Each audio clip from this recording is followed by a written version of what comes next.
Psikologi. Kenalin, aku Luciana Walda Zakarin dengan NIM 122231108. Aku Jessica Putri dengan NIM 122231099. Dan aku Risha Masari Cahyani dengan NIM 1223110.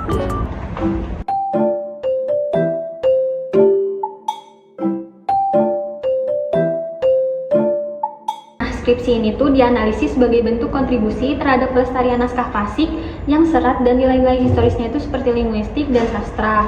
Analisis terhadap skripsi ini bertujuan untuk mengevaluasi sejauh mana metodologi filologi diterapkan secara tepat dalam proses penyuntingan teks, penerjemahan, serta interpretasi isi naskah. Skripsi ini diharapkan dapat diperoleh gambaran yang lebih jelas mengenai kekuatan, kelemahan, serta kontribusi ilmiah yang diberikan terhadap kajian filologi khususnya dalam konteks pelestarian dan pemaknaan naskah kuno. Naskah Kitab Israrul Usul ini berisi mengenai ajaran Islam dan salah satu alat dalam penyebaran agama Islam. Naskah tersebut menjelaskan berapa hukuman serta pahala dalam ajaran Islam seperti hukuman bagi orang munafik, orang kafir, dan orang yang berzina, serta pahala bagi orang yang menjalankan sholat, puasa, dan berbakti kepada orang tua. Selain itu, dijelaskan juga mengenai kejadian yang akan dialami oleh manusia di alam kubur, nama surga dan neraka, serta tanda-tandanya datangnya kiamat.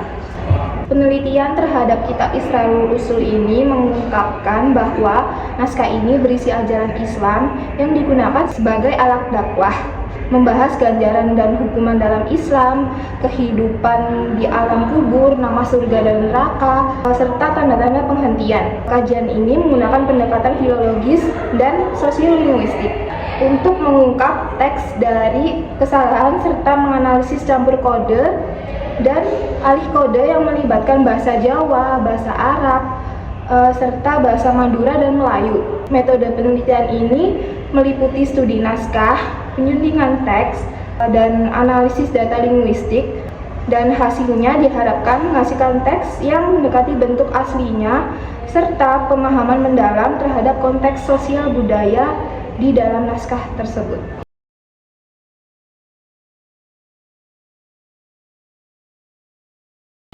Studi suntikan teks itu kan salah satu cabang ilmu filologi yang mempelajari tentang rekonstruksi berdasarkan dari manuskrip atau naskah.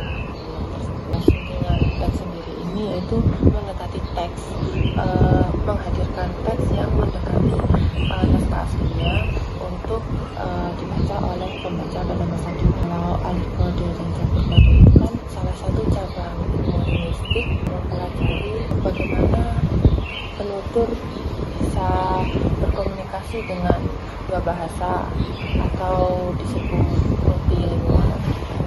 Kalau suntikan teks ya, itu kan dibagi menjadi dua, yaitu terjemahan sama kritik teks. Terjemahan itu ya udah terjemahin dari bahasa yang mungkin masih awam, bahasa daerah, ke bahasa yang mungkin diketahui penulis ataupun masyarakat secara umum. Kemudian ada namanya kritik teks. Nah, kritik teks itu lebih ke bagaimana menghasilkan teks itu mendekati aslinya yang dimaksud dari penulis-penulis terdahulu. Nah, kemudian kalau alih kode atau campur kode itu sebenarnya aku pun tidak terlalu mendalami itu karena tidak ada dalam penelitian filologi juga.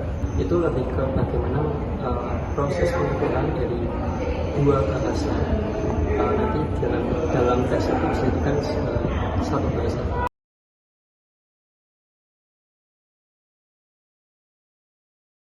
Nah, kalau suntikan teks itu penting ya, karena untuk melestarikan budaya, lalu untuk memahami pemikiran orang yang hidup di zaman manuskrip itu, kemudian untuk menggambarkan identitas sosial, budaya, agama, seperti itu. Penting banget karena kedua-duanya nanti bakal menghasilkan setidaknya hasil naskah kuno yang mungkin bisa dipahami oleh banyak orang. Dan penelitian filologi itu jadi suatu yang ada misalnya.